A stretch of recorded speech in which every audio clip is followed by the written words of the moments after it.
can make a way. Hey, hey. So humble yourselves and pray and guard His Torah. Obey each day. Hallelujah, hallelujah. Hoshiana, Hoshiana. Hallelujah, hallelujah.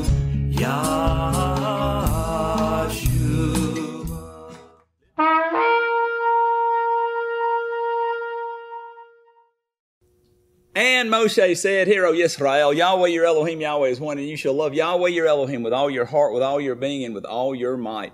And these words which I am commanding you today shall be in your heart, and you shall impress them upon your children, and shall speak of them when you sit in your house and when you walk by the way, when you lie down and when you rise up, and shall bind them as a sign on your hand, and they shall be as frontlets between your eyes, and you shall write them on the doorposts of your house and on your gates.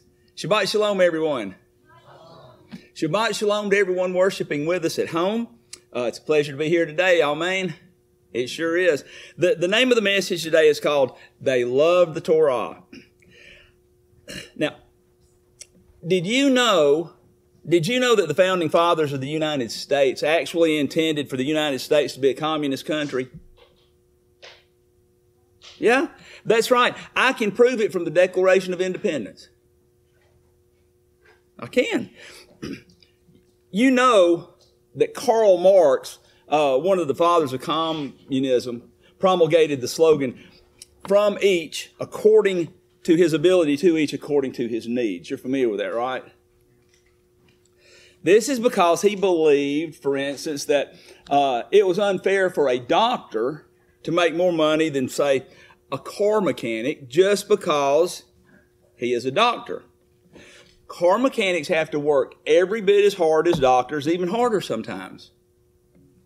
And if they're good at what they do, they have to know as much about cars as doctors have to know about the body. All right? And since every human being has the same basic necessities for life, and society depends on one type of a job as much as it does another type of a job, well, if you paid everybody the same thing, no matter what their job, everyone would be taken care of the same, and that would make everyone equal. All right? Well, when Thomas Jefferson, one of the founding fathers of the United States of America, wrote the Declaration of Independence, he wrote, "We hold these truths to be self-evident, that all men are created," what? Equal. All right? Now, we're familiar with that quote from the Declaration of Independence, right? All right. We should hold these truths to be self-evident, that all men are created equal. Hey, that's the same thing that Karl Marx, one of the founding fathers of communism, thought. So you can see right there that the original intent of the founding fathers of the United States of America was to get rid of that capitalist system and for everyone to make the same thing so we can be equal, just like Karl Marx said. Amen? No amen. I'm not getting an amen from that. The founding fathers also wanted this to be an anarchist society. Yeah, that's right. They intended for there to be no rules and that you could do anything that you want. Because the next thing that they said was that they are endowed by their Creator with certain unalienable rights, that among these are life, liberty, and the pursuit of happiness. All right? That means that they intended for you to be able to do whatever you wanted, just so long as it makes us happy. Because it says right there in the Declaration of Independence that we have an unalienable right endowed by our Creator to be happy. All right, so do you see that? All right, that means I can do whatever I want to, just so long as it gives me joy. Well, just hold on just a minute. So I can steal a new car right off the lot if that gives me joy. Or I can throw rocks at little children on the playground and if that gives me joy, right? No? I can slap people in the face if that gives me joy. I knew Julie'd like that one. She's ready to get on board. Isn't that what the founding fathers said, that we have an unalienable right to pursue happiness? No, that's not what they had in mind. I took their words out of context and used it for something that it was never, ever intended by those men. Amen? I bet that's what you're hoping anyway.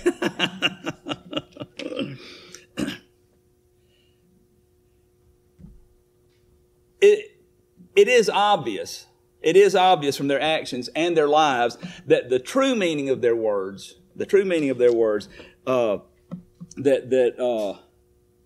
they were for law and order and liberty, and everyone being able to achieve as much in life as they possibly could. But I twisted their words to make them mean something very different than what they were intended to mean. Suddenly, liberty and the pursuit of happiness is equated with anarchy, and being created equal is equated with Marxist economics. But why did I do this? I wanted to show you just how easy it is to twist another person's words to mean something that they never meant. All right? I want to take a look today at some of the things that the church in Christianity has to say about Yeshua and his taught ones, or his disciples, in other words, as it pertains to the Torah, in light of what Yeshua and his taught ones actually said and did, and see if it sort of looks like the same kind of twisted approach that I just illustrated with the Declaration of Independence. Now, I want to take a look at the lives and the words of Yeshua and his taught ones versus what in many cases we've been told. And this may be very important to help cause scales to fall off from the eyes. All right. Does everyone know what anarchy means? Yeah, it means a state of society without government or law. In other words, lawlessness. All right. Liberty is freedom within the law. All right, they're not the same thing. James even speaks of Yahweh's law in that very context. So let's look at James 1.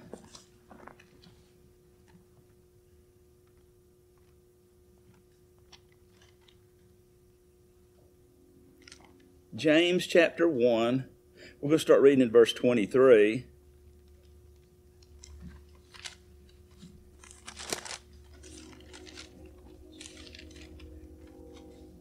Be on page 1174.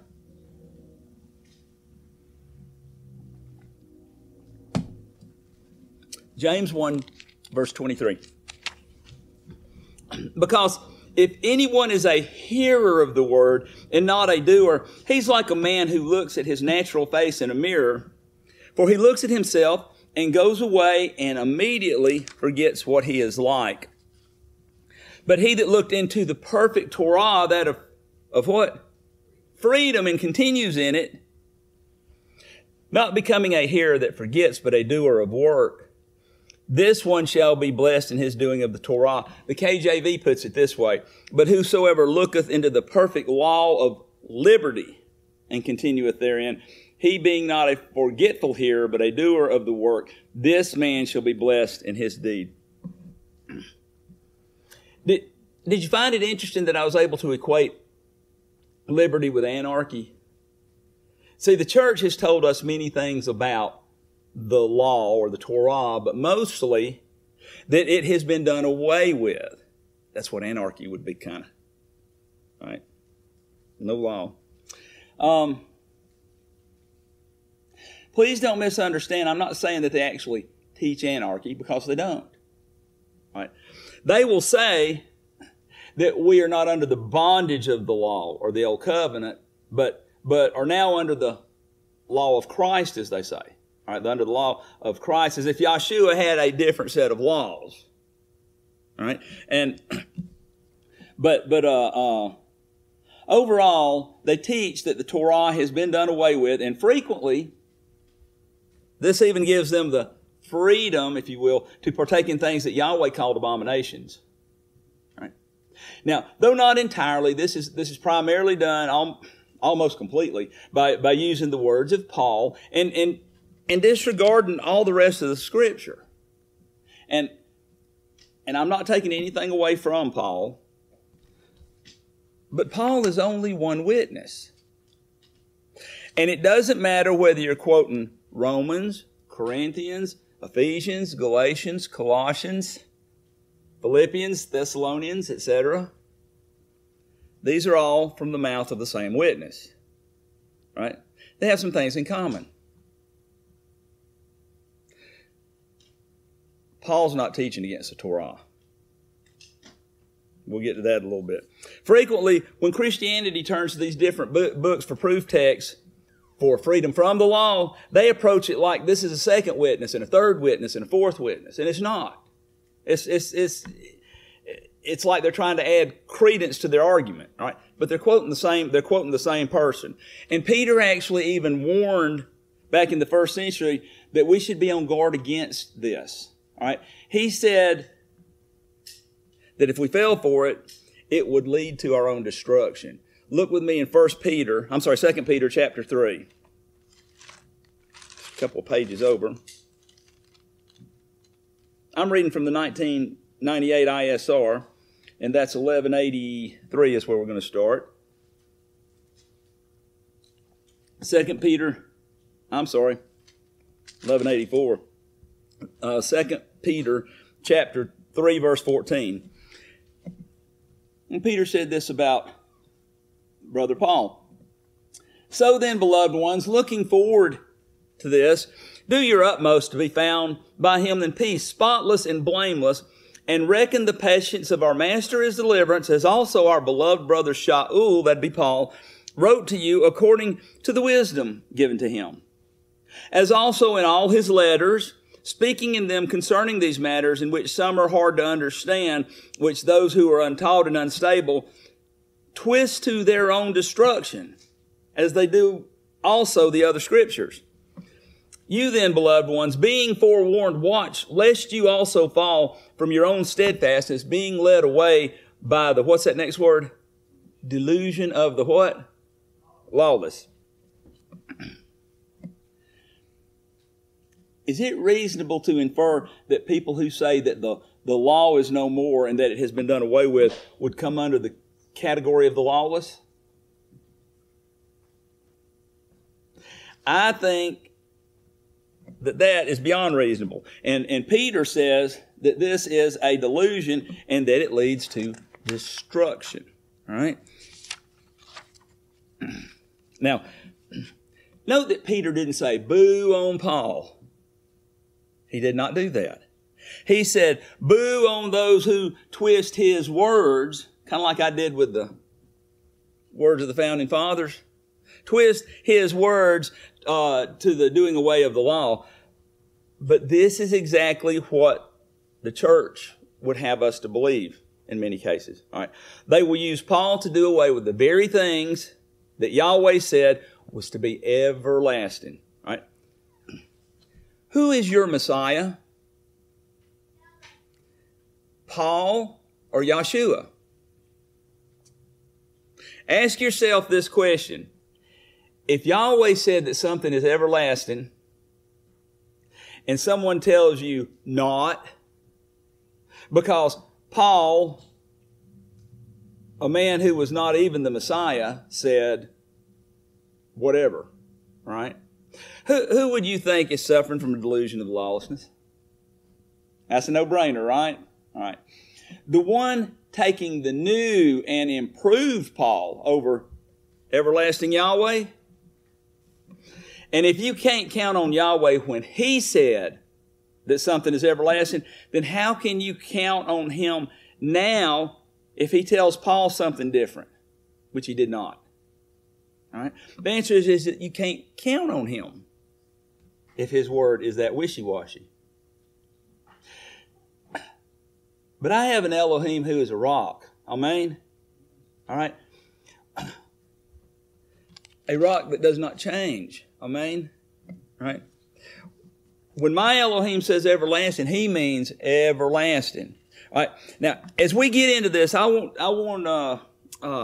think that's important to point out that in Yahshua's day, there were different schools of understanding as to how to interpret and keep the Torah. The two main schools that were around in those days were the schools of Rabbi Hillel and Rabbi Shammai. All right. Hillel was known as Hillel the Elder. The Sanhedrin chose him to preside over the supreme Jewish court. Gamaliel, remember who he was? He was the grandson of Hillel. He was a man of great respect in the Jewish community. This was the fellow that Paul said he came up at his feet. All right. There were frequent bitter disputes among the Pharisees because some would ascribe to one school and others to the interpretation of another school. Most of the challenges that Yahshua encountered was not because he was changing the law. It was over his correct interpretation of the Torah versus their interpretation. These guys, from what I understand, would even kill one another at times over disputes about Hillel's interpretation versus Shammai. So let's take a look at some of the places where Yahshua showed us that the Torah was not done away with. Let's look at Matthew chapter 5. We haven't looked there in a while. Matthew chapter 5. Sermon on the Mount, starting in verse 17 on page 960.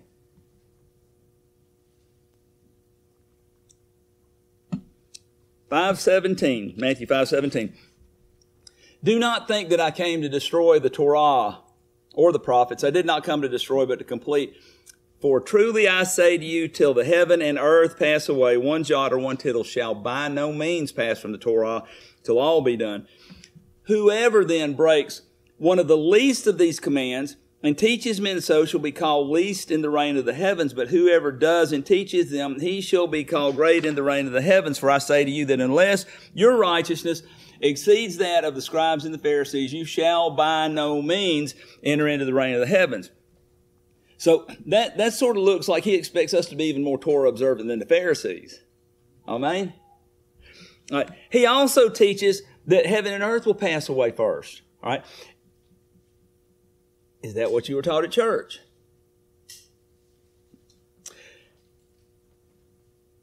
What they did was they twisted Paul's words to their own destruction and say things like that was nailed to the cross. They don't understand what that means. Well, how about this next one here? Matthew 7, starting in verse 12. And we're all familiar with these things. Matthew 7, verse 12. Therefore, whatever you wish men to do, you do also to them. For this is the Torah and the prophets. Enter in through the narrow gate, because the gate is wide and the way is broad that leads to destruction. And there are many who enter in through it. Because the gate is narrow and the way is hard pressed, which leads to life, and there are few who find it. But beware of the false prophets who come to you in sheep's clothing, but inwardly they are savage wolves. By their fruits you shall know them. Are grapes gathered from thorn bushes, or figs from thistles? So every good tree yields good fruit, but a rotten tree yields wicked fruit. A good tree is unable to yield wicked fruit, and a rotten tree to yield good fruit. Every tree that does not bear good fruit is cut down and thrown into the fire. So then, by their fruits you shall know them. And not everyone who says to me, Master, Master, shall enter into the reign of the heavens, but he who is doing the desire of my Father in the heavens. Many shall say to me in that day, Master, Master, have we not prophesied in your name and cast out demons in your names and done many mighty works in your names? And I shall declare to them, I never knew you. Depart from me, you who work, what's that word? Lawlessness. All right? Did he teach against the Torah here? I don't think he did either. Chapter 8, verse 1 of Matthew. And when he came down from the mountain, large crowds followed him. And see, a leper came and bowed before him, saying, Master, if you desire, you are able to make me clean. And stretching out his hand, YHWH touched him, saying, I desire it, be cleansed. And immediately his leprosy was cleansed. And YHWH said to him, see, mention it to no one, but go your way, show yourself to who? The priest, and do what? Offer the gift that who? Moshe commanded as a witness to them. Is YHWH not teaching to keep the Torah here as well? Yes, he is. All right. He obviously demonstrated a very Torah observant life. Otherwise, this next thing would not likely have happened. Verse 19, 8:19. And a certain scribe, having come near, said to him, Teacher, I shall follow you wherever you go. That would not have happened if he did not demonstrate a Torah observant life. Well, how about this one? Matthew chapter 19.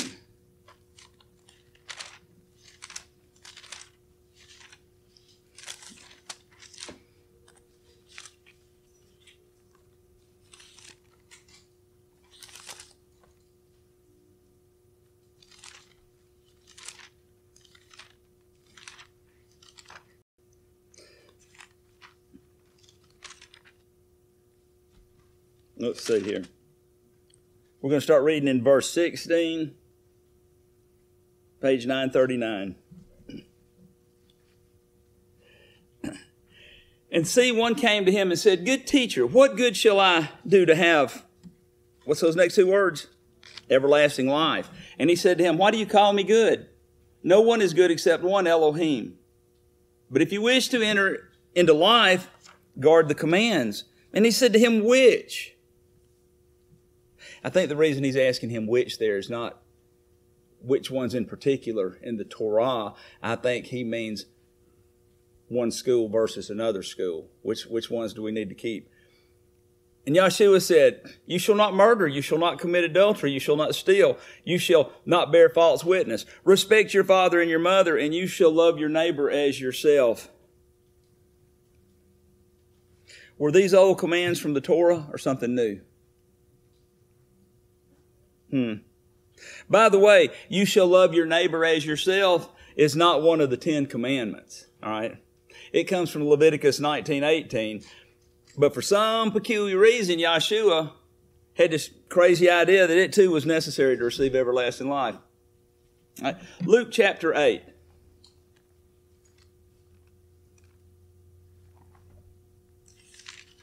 Luke chapter 8, we're going to start reading in verse 43.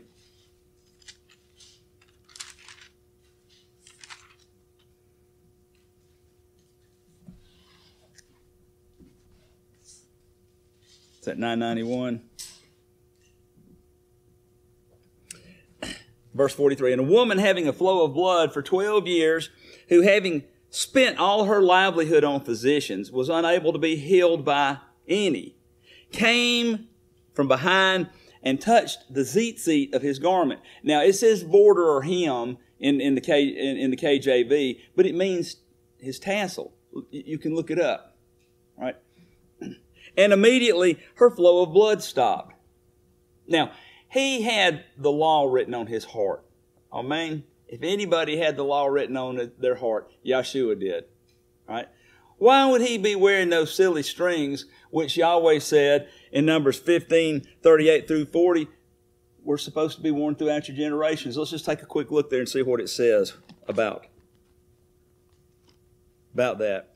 Numbers chapter 15. Bimidbar.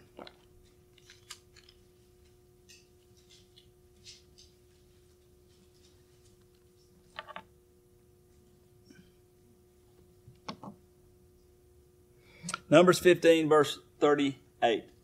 Speak to the children of Israel, and you shall say to them, Make tzitzit on the corners of their garment throughout their generations, and put a blue cord in the tzitzit of the corners, And it shall be to you for a zitzit, and you shall see it, or tassel, and shall see it, and shall remember all the commands of Yahweh, and shall do them, and not search after your own heart and your own eyes, after which you went whoring, so that you remember, and shall do all my commands, and be set apart unto Yahweh, unto your Elohim.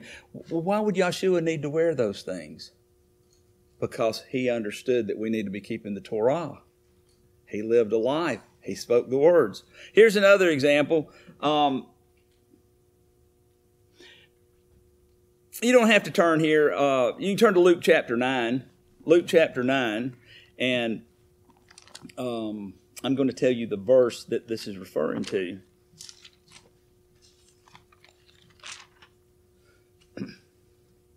In Deuteronomy chapter 8, verse 10, it says, "And you shall eat and be satisfied, and shall bless Yahweh your Elohim for the good land which he has given you." Luke 9, verse 16. "And taking the 5 loaves and the 2 fishes, and having looked up to the heavens, he did what? He blessed and broke them, and gave them to the top ones to set before the crowd." He encouraged a Torah keeper to keep Deuteronomy 6:5, which says, "And you shall love Yahweh your Elohim with all your heart, with all your being, and with all your might." And Leviticus 19:18, which says, "Do not take vengeance or bear a grudge against the children of your people, and you shall love your neighbor as yourself. I am Yahweh." Let's see, Luke chapter 10. I'm going to start reading in verse 25. "And see, a certain one learned in the Torah stood up, trying him, saying, 'Teacher, what shall I do to inherit everlasting life?' And he said to him, 'What has been written where?' In the Torah. 'How do you read it?' And he answering said, 'You shall love Yahweh your Elohim with all your heart and with all your being and with all your strength and with all your mind, and your neighbor as yourself.' And he said to him, 'You have answered rightly. Do this and you shall live.'" Next, he shows us that those who watch over the word of Elohim, which certainly includes the Torah, are blessed. Luke 11:27. "And it came to be as he was saying this, a certain woman from the crowd raised her voice and said to him, 'Blessed is the womb that bore you and the breast which you sucked.' But he said, 'Blessed rather,'" do you hear that? "Blessed rather are those hearing the word of Elohim and watching over it." All right?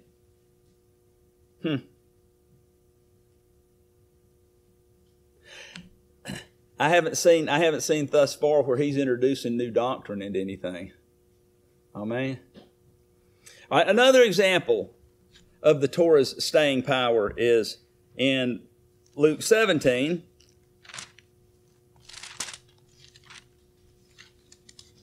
We're going to start reading in verse 11.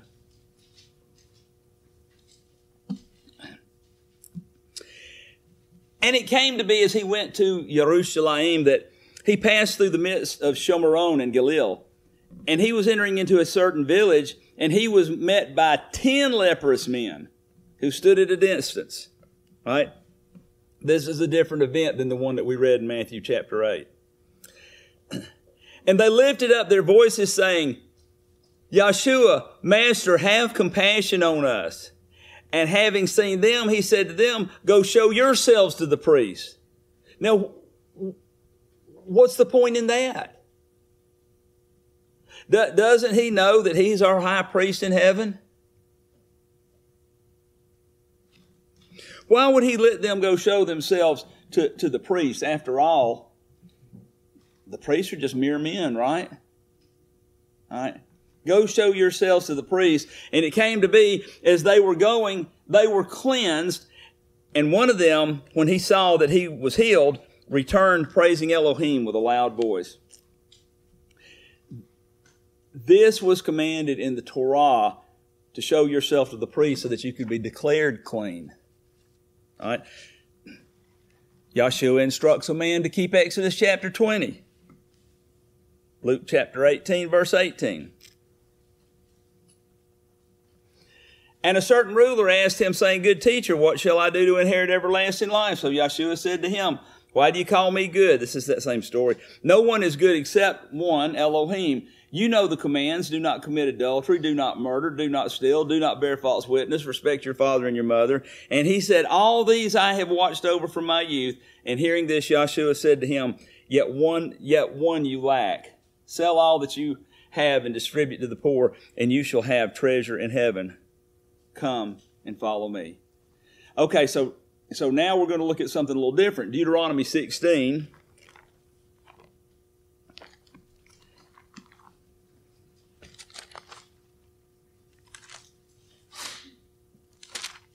You folks realize thus far what we're looking at has been the Torah and the words of Yahshua.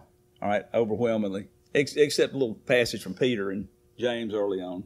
What we're looking at here is the words of Yahshua. In Deuteronomy 16:16, it says, 3 times in a year all your males appear before Yahweh your Elohim in the place which he chooses, at the festival of unleavened bread, and the festival of weeks, and at the festival of booths, and none should appear before Yahweh empty-handed. Now, we'll see several instances in the scripture where Yahshua went to Jerusalem at the appointed times. All right, he kept the Passover as prescribed in the Torah. While we're in Luke, let's see, well, we flipped out of Luke. Go back to Luke chapter 22.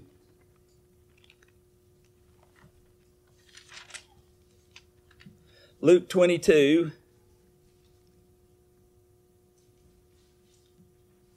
page 1011. I'm going to start reading in verse 13.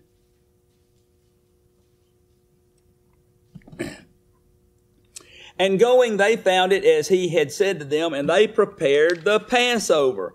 And when the hour had come, he sat down, and the 12 emissaries with him, and he said to them, With desire I have desired to eat this Passover with you before my suffering.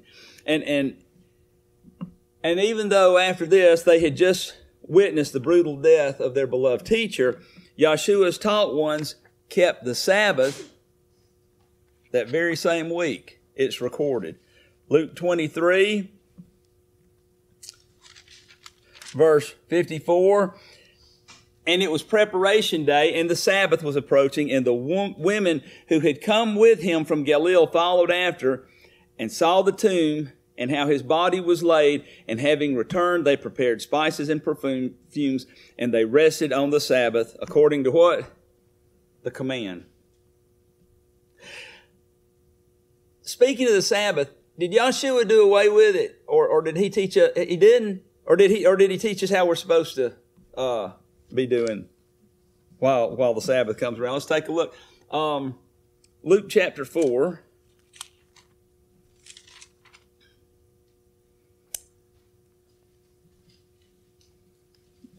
Page 983, verse 16. And he came to Nazareth, where he had been brought up. And according to his practice, he went into the congregation on the Sabbath day and stood up to read. Luke 4:31. And he came down to Capernaum, a city of Galilee, and was teaching them on the Sabbaths. And they were astonished at his teaching, for his word was with authority. Matthew chapter 12.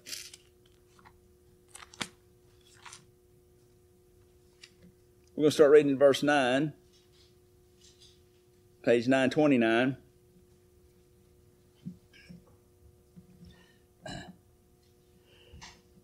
Matthew 12, verse 9. And having left there, he went into their congregation, and see, there was a man having a withered hand, and he asked him, saying, Is it right to heal on the Sabbath? So as to accuse him. And he said to them, What man is there among you who has one sheep, and if it falls into a pit on the Sabbath, shall not take hold of it and lift it out? How much more worth is a man than a sheep? So it is right to do good on the Sabbath. And then he said to the man, Stretch out your hand. And he stretched it out, and it was restored as healthy as the other. But the Pharisees went out and took counsel against him so as to destroy him. All right. Mark chapter 1.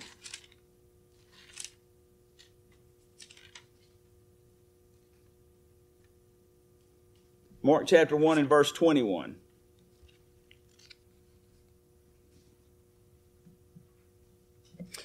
And they went into Capernaum, and immediately on the Sabbath he went into the congregation and taught. And they were astonished at his teaching, for he was teaching them as possessing authority and not as the scribes.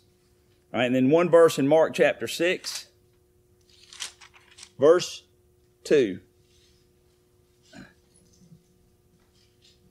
And Sabbath having come, he began to teach in the congregation. And many who heard him were astonished, saying, where did he get all this?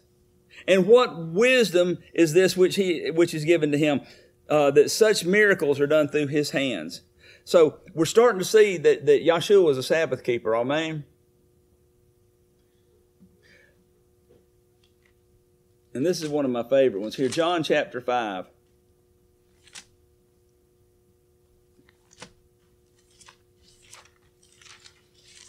There's actually a song about this one.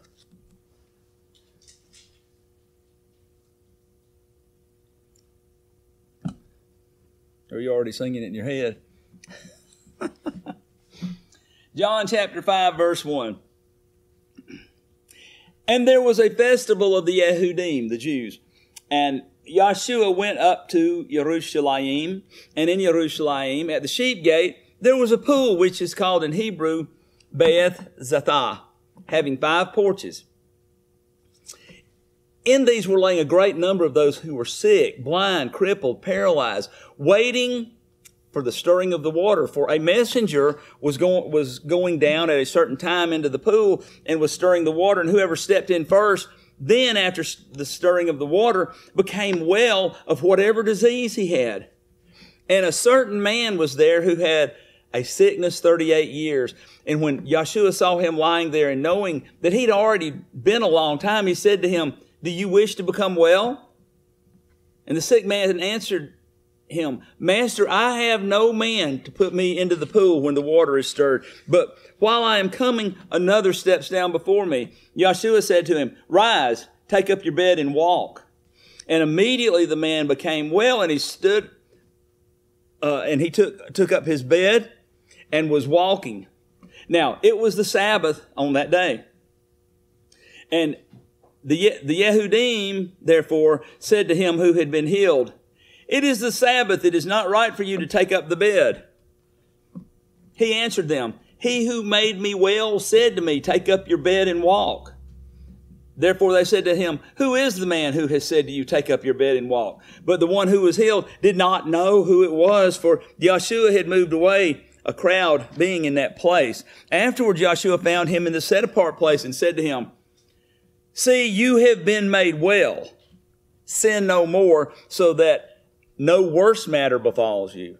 And the man went away and told the YHWH that it was Yahshua who made him well. And because of this, the YHWH persecuted Yahshua and were seeking to kill him because he was doing these healings on the Sabbath. All right. Yahshua was not doing something that was breaking the Sabbath. He was breaking their traditions. All right. But Yahshua was doing righteousness on the Sabbath. He wasn't working. He was helping people. He even warns about the coming siege of Jerusalem, which is 35 years after his death. I'll just read this one verse to you. Matthew 24:20. He says, and pray that your flight does not take place in winter or on the Sabbath. That absolutely demonstrates that he expected his followers would be keeping it after his death, burial, resurrection, ascension to the right hand of the Father. Amen. The same Sabbath day of creation, the same everlasting sign between Yahweh and his people. After his death, like I said, resurrection, ascension to the right hand of the Father. 30-something years later. Here's another example of him going up for the appointed times. John chapter 7. I'm going to start reading in verse 1.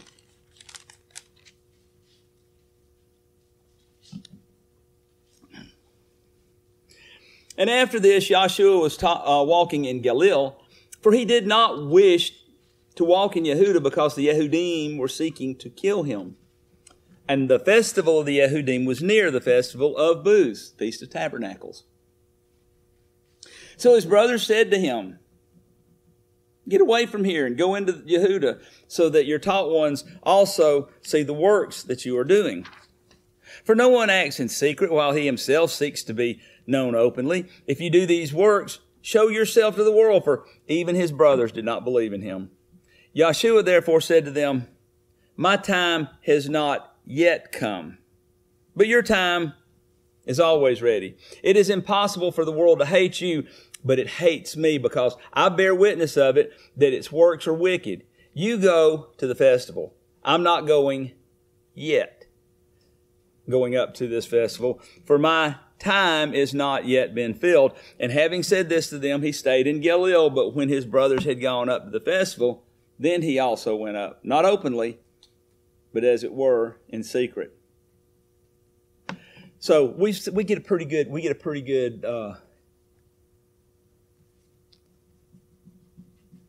picture there of YHWH's adherence to the Torah. Amen. Well, what about Paul and the others after these things? Well, let's take a little look. Acts chapter 13.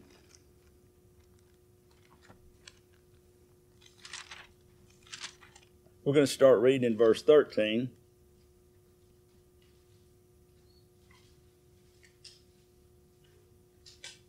Bottom of page 1064.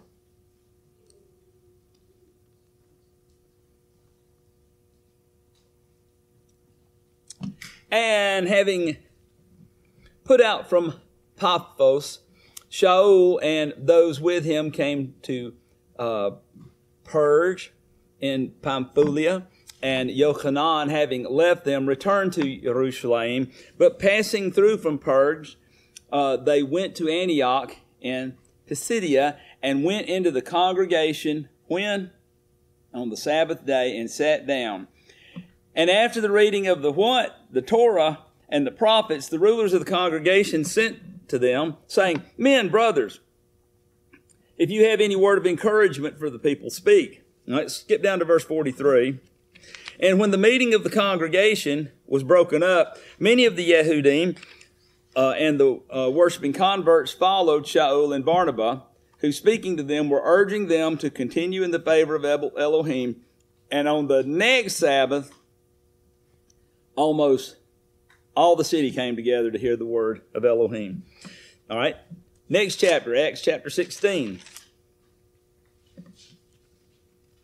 I'm going to start reading in verse 11.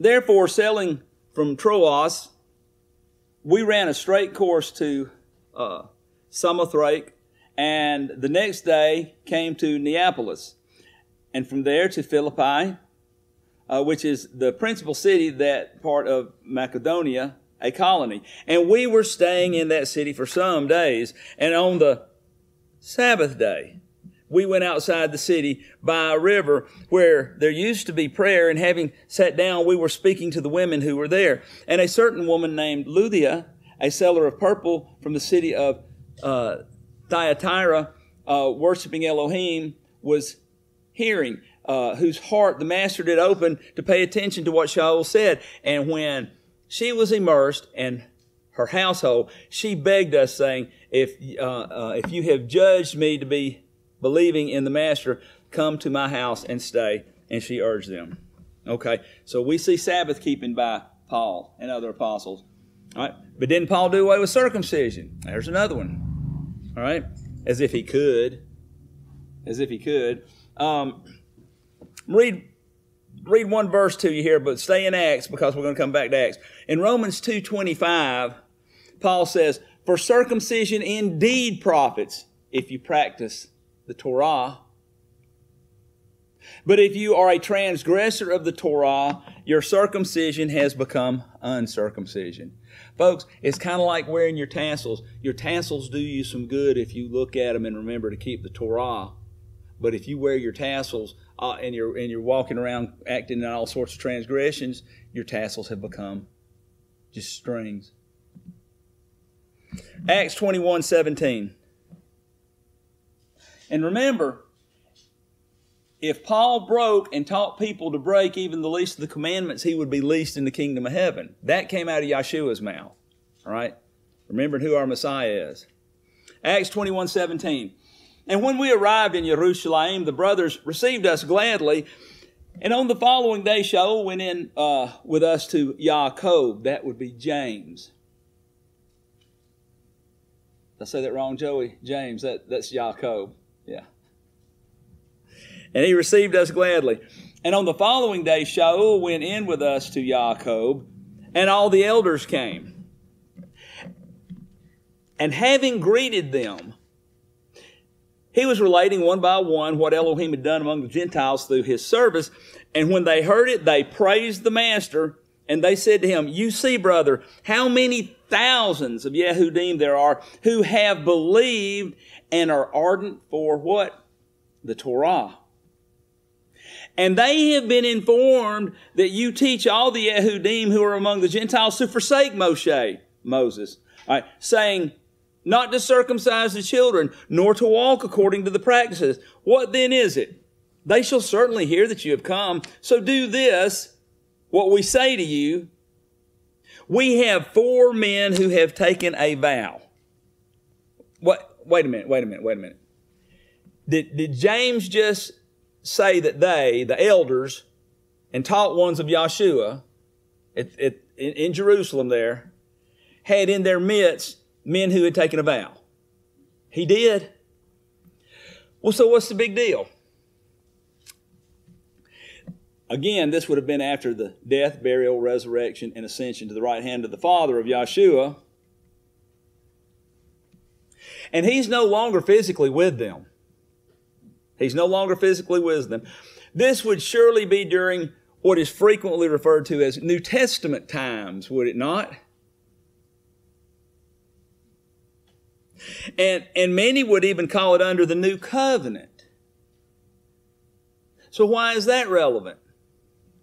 Well, take a look at what Yahshua has taught ones believed to be the appropriate next actions for these fellows and for Paul to go with them. Acts 21:23. So do this, what we say to you. We have 4 men who have taken a vow. Take them to be cleansed with them and pay their expenses so that they shave their heads. And all shall know that what they have been informed about you is not so. But that you yourself also walk orderly, keeping what? The Torah. But concerning the Gentiles who believe, we have written and decided they should keep themselves from what is offered to idols and blood and what is strangled and whoring. And then Shaul took the men on the next day, having been cleansed with them, went into the set apart place, that would be the temple, to announce the completion of the days of separation until what should be presented for each one of them? The offering should be presented to each one of them. Doesn't Paul and the apostles know that offerings at the temple were done away with? Evidently not. Or perhaps they were just workers of deception. Never mind, Paul would later have plenty to say about not being deceptive, like this. 1 Thessalonians 2, 3, and 4 says, for the appeal we make does not come from delusion, nor from uncleanliness, nor from deceit. But as we have been approved by Elohim to be entrusted with the good news, so that we speak not as pleasing men, but Elohim who proves our heart. No, they were not deceiving to advance the reign of Elohim. Amen? All right. I think that we would have to conclude that they believed that going to the temple and making the offering was appropriate, and to show the people that what they had been informed about Paul was not so. All right. See, Yahweh is not some weak, sniveling, crybaby creator who has been reduced to groveling at the feet of a creation which He made, who is begging us and promising us that since we won't do what He has said, that He will take away all His requirements, save one, that says we have to believe that His Son came and died for all our sins so that we don't have to keep His laws. As a matter of fact, we don't even have to esteem His or His Son's name enough to even call them by their names. But we can call them anything that we find convenient. No, Yeshua did not teach against the Torah, and neither did His taught ones. This is a delusion of lawlessness, and you cannot have it both ways. You can't walk as Yeshua walked without keeping the law that He kept. Can I get an amen? All right. And that would be the law or the Torah given to Moshe, which is the law of Yahweh the Most High. Well, what was Yeshua teaching against then? Matthew 23.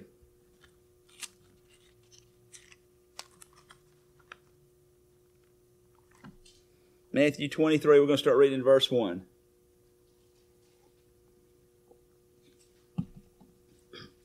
Matthew 23, verse 1. Then Yeshua spoke to the crowds and to His taught ones, saying, the scribes and the Pharisees sit on the seat of Moshe. Therefore, whatever they say to you to guard, guard and do, but do not do according to their works. For they say, and they do not do. For they bind heavy burdens hard to bear and lay them on men's shoulders, but with their finger they do not wish to move them. That's it in a nutshell. That's it in a nutshell. Do what they say from the seat of Moshe, but don't do what they do, because they add things that were never intended in the Torah that was given to Moshe. Verse 5. And they do all their works to be seen by men, and they make their tefillin wide and lengthen the zitzio to their garments, and they love the best places at feasts and at the best seats in the congregations, and greetings in the marketplace, and to be called by men, Rabbi, Rabbi. But you do not be called Rabbi, for one is your teacher, the Messiah, and you are all brothers. And do not call anyone on earth your father, for one is your Father, He who is in the heavens. Neither be called leaders, for one is your leader, the Messiah.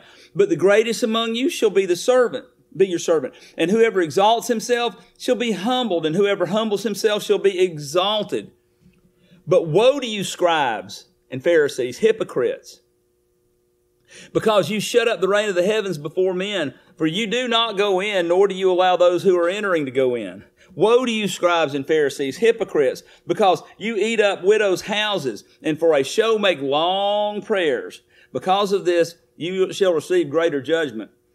Woe to you, scribes and Pharisees, hypocrites, because you go about the land and the sea to win one convert, and when he is won, you make him a son of Gehenna, twofold more than yourselves. Woe to you, blind guides, who say, whoever swears by the dwelling place, it does not matter, but whoever swears by the gold of the dwelling place is bound by oath.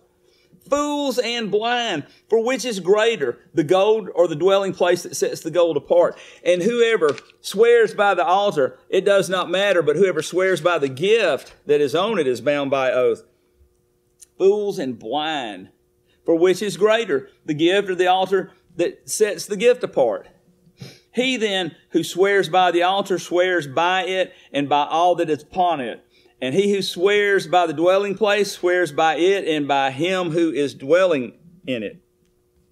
And he who swears by the heaven swears by the throne of Elohim and by him who is sitting upon it. Woe to you, scribes and Pharisees, hypocrites, because you tithe the mint and the anise and the cumin and have neglected the weightier matters of the Torah, the right ruling and the compassion and the belief. These need to have been done without neglecting the others. Blind guides, straining out a gnat and swallowing a camel. Woe to you, scribes and Pharisees, hypocrites, because you clean the outside of the cup and dish, but inside they are filled with plunder and unrighteousness. Blind Pharisees, first clean the inside of the cup and dish so that the outside of them becomes clean too. Woe to you, scribes and Pharisees, hypocrites, because you are like whitewashed tombs, which outwardly indeed look well, but inside are filled with dead men's bones and all uncleanliness. So you too outwardly indeed appear righteous to men, but inside you are filled with hypocrisy and lawlessness. Woe to you, scribes and Pharisees, hypocrites, because you build the tombs of the prophets and decorate the monuments of the righteous and say, if we had lived in the days of our fathers, we would not have taken part with them in the blood of the prophets. Thus, you bear witness against yourselves that you are the sons of those who did murder the prophets, and you fill up the measure of your fathers. Serpents, brood of adders, how would you escape the judgment of Gehenna? Because of this, see, I send you prophets and wise men and scholars of Scripture. Some of them you shall kill and impale, and some of them you shall flog in your congregations and persecute from city to city, so that on you should come all the righteous blood shed on the earth, from the blood of the righteous Abel to the blood of Zechariah, the son of Berechiah, whom you murdered between the dwelling place and the altar. Truly I say to you, all this shall come upon this generation. Jerusalem, Jerusalem, killing the prophets and stoning those who are sent to her. How often I wished to gather your children together, the way a hen gathers her chicks under her wings, but you would not. See, your house is left to you laid waste. For I say to you, from now on, you shall by no means see me until you say, blessed is he who is coming in the name of Yahweh. So can you think of anybody that has man-made traditions that they keep rather than the commands of the Torah? I can. The last passage today is 1 John chapter 2.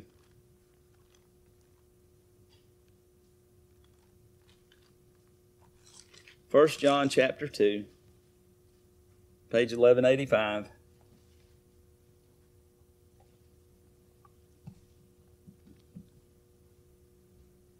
First John chapter 2, verse 3, John says, and by this we know that we know him if we guard his commands. The one who says, I know him, and does not guard his commands is a liar, and the truth is not in him.